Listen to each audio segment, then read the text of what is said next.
Bismillahirrahmanirrahim. Assalamualaikum warahmatullahi wabarakatuh. Alhamdulillahirabbil alamin wassalatu wassalamu ala Rasulillah wa ala alihi wa sahbihi ajma'in. Amma ba'd. Pertama marilah kita menjadikan puji syukur kehadirat Allah Subhanahu wa taala. Salawat dan salam kita haturkan kepada baginda Nabi besar Muhammad sallallahu alaihi wasallam, para sahabat, keluarga dan para pengikut yang beriman. Marilah kita membuka pembacaan kitab Jawahirul Kalamiyah ini dengan sama-sama melafazkan basmalah. Bismillahirrahmanirrahim. Sekarang kita masuk di bab yang keempat, al-mabhasul rabi', itu pembahasan yang keempat, fil imani bir rusul alaihi salatu alaihimus salatu wassalam, yaitu tentang beriman kepada para rasul. Soalnya kaifa i'tiqadu bi rusulillahi ta'ala, bagaimana engkau meyakini dengan rasul-rasul Allah Subhanahu wa taala. A'taqidu, saya berkeyakinan annallaha ta'ala rusulan, bahwa Allah Subhanahu wa taala memiliki beberapa rasul. Arsalahum rahmatan minhu wa fadlan, dan Allah mengutus mereka para rasul tersebut rahmatan, sebagai rahmat, minhu wa fadlan, dan sebagai anugerah. Mubasysyirin lil muhsinin bisawab, sebagai pemberi kabar gembira. Mubasysyirin, pemberi kabar gembira, lil muhsin, orang yang senantiasa melakukan kebaikan, bisawab, dengan pahala. Wa mundzirina lil musii bil iqab, dan memberi peringatan kepada orang-orang yang melakukan kesalahan, senantiasa melakukan dosa, dengan siksaan, bil iqab. Wa mubayyinina lin nasi, dan menjelaskan kepada manusia ma yahtajuna ilaihi min masalihid din wad dunya, dari menjelaskan kepada manusia apa-apa yang mereka butuhkan dari perbuatan baik, masalih, kebaikan dunia dan akhirat. Wa mufidina lahum, dan memberi faedah kepada mereka, ma yabluguna bihi ad-darajatil ulya, yang membawa atau mengantarkan kepada mereka ke derajat yang tinggi. Wa ayyadahum, dan Allah kukuhkan para nabi, bi ayatin zahiratin, dengan bukti yang jelas, wa mu'jizatin bahirah, dan mukjizat yang terang benderang. Awwaluhum Adam wa akhiruhum nabiyina Muhammad alaihim salatu wassalam. Yang pertama adalah Nabi Adam, yang terakhir adalah Nabi Muhammad sallallahu alaihi wasallam. Semoga selawat kepada mereka semua. Ma makna nabi? Apa makna nabi? An-nabiyyu insanun uhiya ilaihi bisar'in. Nabi adalah seorang manusia yang diwahyukan, yang diberi wahyu ilaihi kepadanya, bisar'in, berupa syariat. Wa in lam yu'mar bitablighihi, tapi tidak diperintahkan untuk menyampaikannya. Wa in umira bitablighihi, kalau seandainya dia diperintah untuk menyampaikannya, summiya rasulan aidan, maka dia dinamai dengan rasul. Fa kullu rusulin nabiyyun, dan semua nabi, semua rasul itu adalah nabi. Wa laisa kullu nabiyyin rasulan, dan tidak semua nabi itu adalah rasul. Ada juga perbedaan pendapat para ulama terkait dengan nabi. Dan nabi ternyata ada juga yang menyampaikan, walaupun kebanyakan mereka menyampaikan kitab wahyu yang disampaikan kepada rasul. Contohnya salah satu rasul adalah Musa, Nabi Musa, Taurat. Tapi Nabi setelahnya menyampaikan, mendakwahkan tentang Taurat. Dia menyampaikan kepada, meneruskan kitab Taurat tersebut. Setelah Nabi Musa, banyak nabi-nabi setelahnya. Nabi Harun yang sama Nabi yang sama Nabi Musa ya, Nabi Harun. Kemudian Nabi Lut. Nah, Lut itu termasuk ponakan dari Nabi Musa. Jadi yang dikirim oleh Nabi Ibrahim ke sana ke kaum Lut. Yang ada dalam cerita itu Nabi Musa dengan muridnya itu jalan ke sebuah tempat kan. Jangan bertanya apa yang akan kulakukan, makanya kan. Nah itu siapa itu? Bukan Nabi muridnya. Nah, itu Nabi Khidir sebenarnya. Nabi Khidir yang disuruh berguru kepada Nabi Khidir. Dan yang ketika dalam perjalanan. Yang Kan Nabi Musa bunuh orang anak kecil kan, merobohkan rumah anak kecil, anak yatim itu. Tapi ditanya terus sama si temannya itu. Sebenarnya kisahnya gini dia. Kisahnya itu adalah Nabi itu adalah Nabi yang sebenarnya Nabi Musa yang disuruh sama Allah untuk belajar kepadanya. Jadi yang membunuh anak kecil itu ya Nabi bunuh anak kecil ya Nabi Khidir itu ya yang membunuh. Dengan syarat boleh kamu belajar sama saya, jangan nanya apa yang saya lakukan gitu. Khidir yang Musa sama Khidir. Ya Musa sama Khidir. Jadi Khidirnya yang Yang gurunya. Nabi Khidir gurunya. Jadi Nabi Musa disuruh belajar kepada Nabi Khidir. Itu namanya saling belajar kepada sesama nabi. Ada dia robohin rumah orang anak kecil, kemudian dia bunuh orang kayak gitu. Jangan bertanya, karena memang belum ada syariatnya waktu itu. Ya, dalam rangka Nabi Musa disuruh belajar kepada Nabi Khidir. Tapi syariat Al-Quran nggak boleh ya. Wah ini kelihatan ini mereka menjadi perampok nanti kita bunuh. Nah ada. Jadi kenapa setelah itu baru dijelaskan kenapa bunuh anak, karena saya tahu dia besok akan jadi orang jahat, makanya saya bunuh dia. Itu syariat dulu ya, yang belum ada syariatnya nggak berlaku ya. Kalau di Al-Quran sudah terlarang. Jadi intinya Nabi mereka juga menyampaikan ya, apa yang menjadi perintah dari Allah Subhanahu Wa Taala. Contohnya Nabi Musa sampai ke Nabi Yakub menyampaikan Taurat.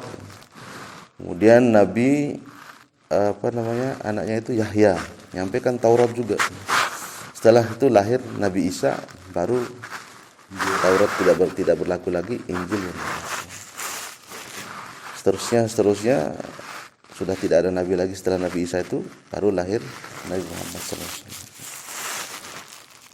Kam adadul anbiya, berapa jumlah dari para nabi? La ya'lamu adaduhum ala yaqin. Mereka tidak tahu ya jumlah mereka secara pasti. Ada menyatakan 124.000 nabi. Tapi yang wal mazkur yang disebut asma'uhum, nama-nama mereka fil kitabil aziz khamsatun wa isrun. Yang disebut dalam kitab Al-Quran yaitu 25.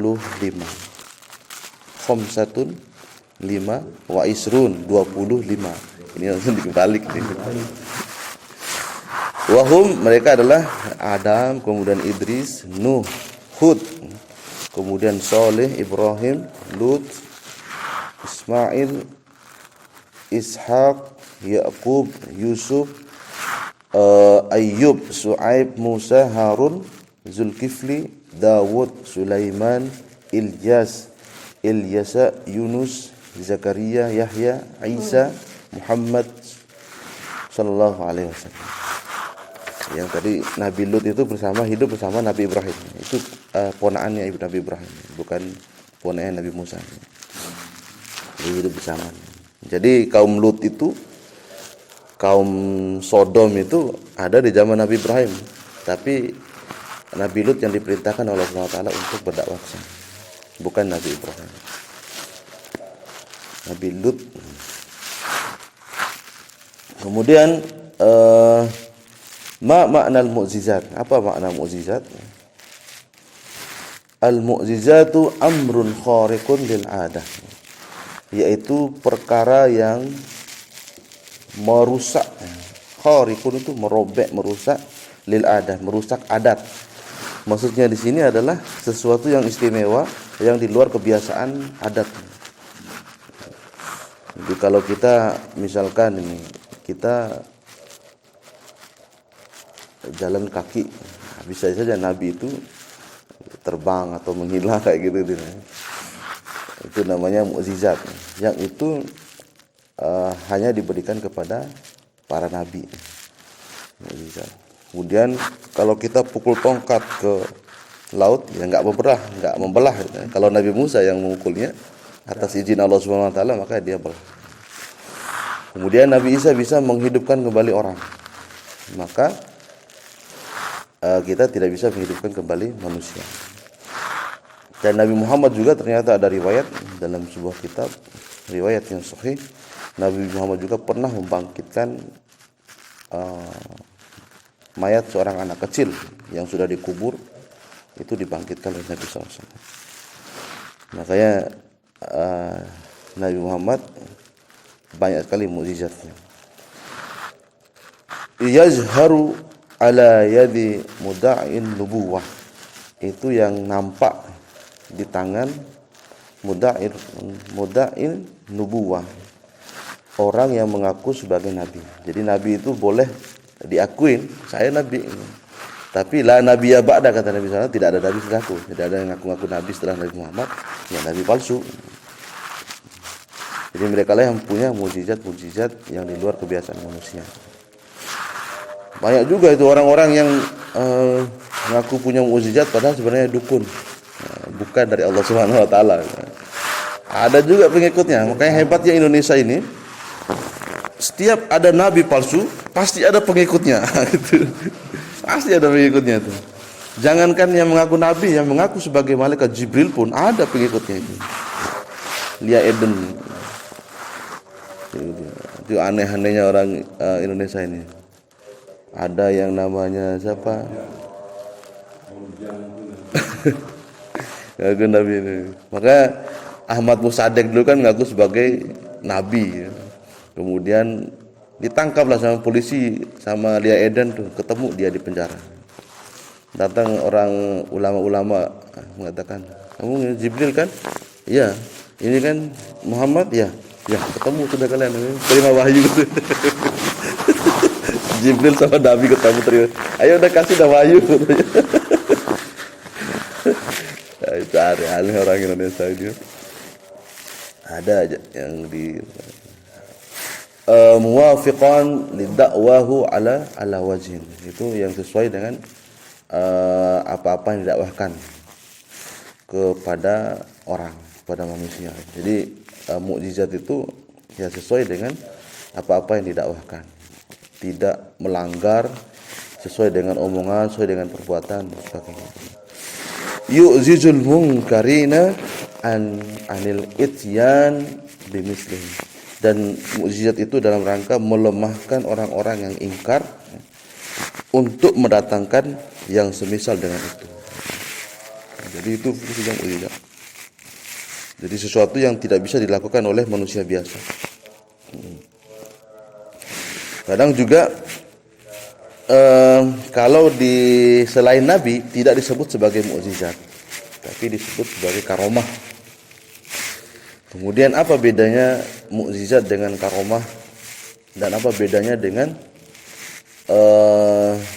para dukun? Ya, apa istilahnya para dukun itu? Ilmu dukun itu, keajaiban dukun. Cara gampangnya itu menurut para ulama, kalau mukjizat itu untuk para nabi, kemudian kalau karomah untuk para wali Allah. Dan karomah dengan keajaiban yang dilakukan oleh dukun dengan wali Allah itu, kalau namanya karomah itu tidak bisa diulang-ulang secara sengaja oleh wali. Sedangkan dukun bisa dia mengulang-ulang sebagai status dia. Itu sudah bedanya itu. Bisa dia ulang-ulang apa kayak. Kalau karomah sekali-sekali saja pada saat-saat dibutuhkan, kemudian dia berdoa, baru, belum tentu bisa diulang-ulang. Contohnya misalkan eh, Nabi Musa. Nabi Musa ya sekali saja bisa belah laut. Coba suruh lagi setelah itu, kalau tanpa izin Allah tidak akan terbelah laut. Jadi Nabi Musa belah laut itu karena Allah yang mengizinkan. Itu pun Nabi Musa dalam ceritanya, kisahnya itu masih apakah benar nih apa maksudnya Allah itu tidak tahu dia. Itu melihat. Itu juga karomah itu, tidak tahu. Itu yang membedakannya. Jadi tidak jadi identitas, cuma sekali-sekali doang. Dan kalau seandainya Nabi Muhammad misalkan bisa langsung tanpa bisa belah laut, membelah bulan. Jika gini aja tiap hari, buktikan ke orang. Tapi nggak bisa, kapan-kapan aja yang diinginkan Allah SWT baru dia lakukan. Dan itu bukan sebagai keahlian, tapi murni dari Allah SWT untuk membuktikan mereka itu para nabi dan untuk membuktikan adanya wali-wali Allah yang bisa melakukan hal-hal istimewa di luar kebiasaan manusia. Kalau dukun, bisa nih. Karena dengan menggunakan bantuan jin. Ya itu saja untuk pertemuan sekarang. 3 pertanyaan saja. Mudah-mudahan ini bagian pertama masih panjang sekali tentang perbahasan tentang nubuwah. Ya sekitar berapa halaman? Masih ada 6-7 halaman lagi. Tapi kita 3 saja. Wallahu a'lam bishawab.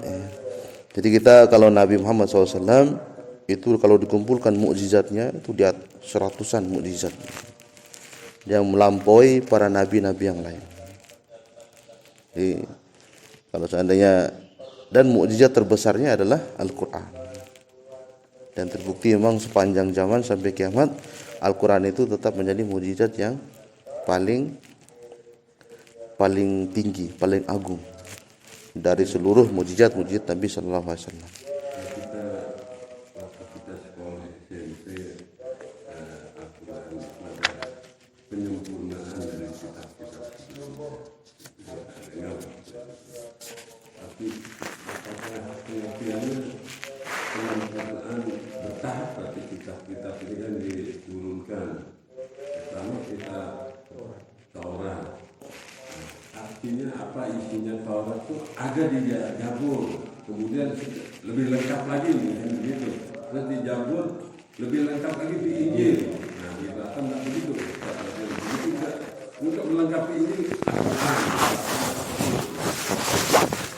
Jadi memang kalau di Taurat itu memang isinya peraturan-peraturan juga sama kayak Al-Quran.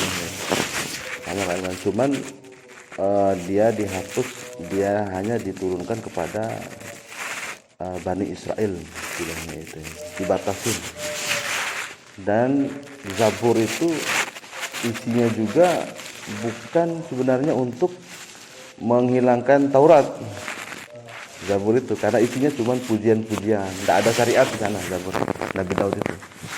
Jadi kayak semacam syair-syair atau bait-bait kayak puisi gitu isinya Zabur itu. Makanya Nabi Daud senantiasa melantunkan isi Zabur itu untuk memuji Allah. Nah, ini yang dipakai oleh orang-orang Kristen itu untuk menyanyi. Jadi nyanyiannya, lantunannya Nabi Daud itu, makanya Nabi Daud terkenal dengan suaranya yang sangat bagus. Itu dipakai oleh orang gereja itu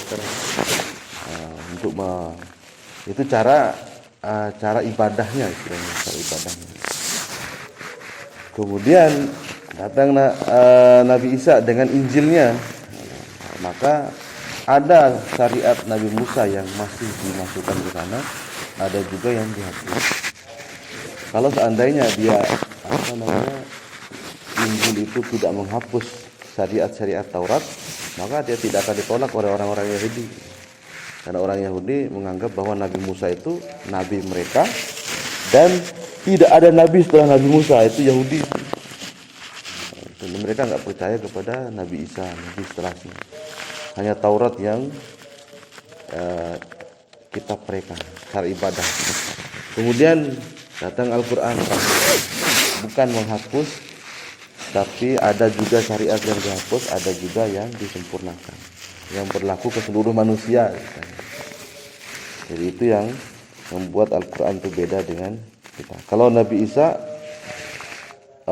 kalau dalam Quran menyebutkan bahwa Isa itu diusulkan untuk domba-domba yang sesat kepada orang-orang Yahudi Bani Israel yang sesat. Jadi tidak kepada seluruh manusia. Makanya setelah dia meninggal dunia atau diangkat ke langit, maka tidak, itu namanya masa fatrah. Tidak ada kenabian lagi sebelum datang Nabi Muhammad. Makanya ada perbedaan pendapat para ulama ini, apakah setelah meninggalnya Nabi Isa ini masih berlaku Injil itu atau masuk masa fatrah sampai datangnya kitab yang baru. Ada yang mengatakan bahwa tetap berlaku Injil itu sampai datang Nabi Muhammad baru dia berhenti. Ada juga yang mengatakan bahwa ya sudah, karena ini Injil ini cukup untuk orang-orang Bani Israel, maka tidak berlaku kepada yang lain. Makanya keturunan dari Nabi Muhammad bukan dari Bani Israel, mereka tidak berlaku Injil itu. Tidak berlaku Injil itu. Mereka kalau seandainya pun mereka melakukan ritual-ritual yang tidak sesuai dengan Nabi Ibrahim, maka itu nggak ada masalah. Masa fatrah namanya, ketiadaan Nabi. Jadi Abdul Muthalib, walaupun dia waktu itu cara menyembahnya pakai patung-patung, tapi masih dimaafkan oleh sebagian ulama karena dia di masa fatrah. Setelah datang Nabi Muhammad, maka dia mulailah syariat baru itu, baik dari Nabi Ibrahim, ditambah kalau di syariat Nabi Ibrahim kan haji. Kalau syariat Nabi Muhammad haji tetap ditetapkan, ya. Kemudian ditambah lagi dengan sholat 5 waktu. Dulu kalau sholat syariatnya Nabi Musa, sholatnya 2 rakaat saja sudah sholat. Tapi Nabi Muhammad 5 waktu. Kemudian puasa orang-orang dahulu syariatnya adalah puasa 3 kali sebulan saja. Di tengah bulan itu, tanggal 13, 14, 15 di bulan Hijriah, itu puasanya orang-orang dulu. Kalau puasanya Nabi Daud bukan syariat, tapi kebiasaan saja. Karena terbukti memang umatnya Nabi Daud tidak berpuasa seperti itu. Hanya Nabi Daud saja yang berpuasa, puasa sehari, buka sehari, puasa sehari, buka sehari. Tapi sebelumnya nabi-nabi yang lain 3 kali aja puasanya. Setiap umat-umat terdahulu tuh 3 kali. Nabi Muhammad puasa wajibnya di bulan Ramadan. Bulan-bulan yang lain jadi sunnah saja. Begitu juga syariat-syariat yang lain yang masih banyak ditambah. Dan berita-berita terkait dengan ilmu pengetahuan itu tidak ada dalam kitab-kitab yang lain. Tentang turunnya hujan ada juga di Injil itu, tapi banyak tidak sempurna Al-Quran. Kalau Al-Quran lebih sempurna.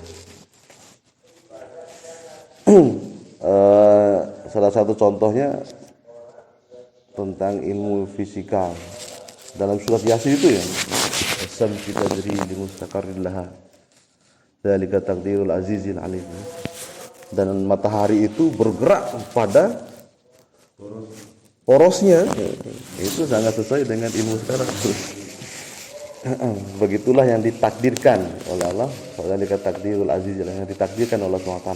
Kelihatan aja enggak bergerak matahari, tapi dia muter, saking cepatnya enggak kelihatan dia berputar.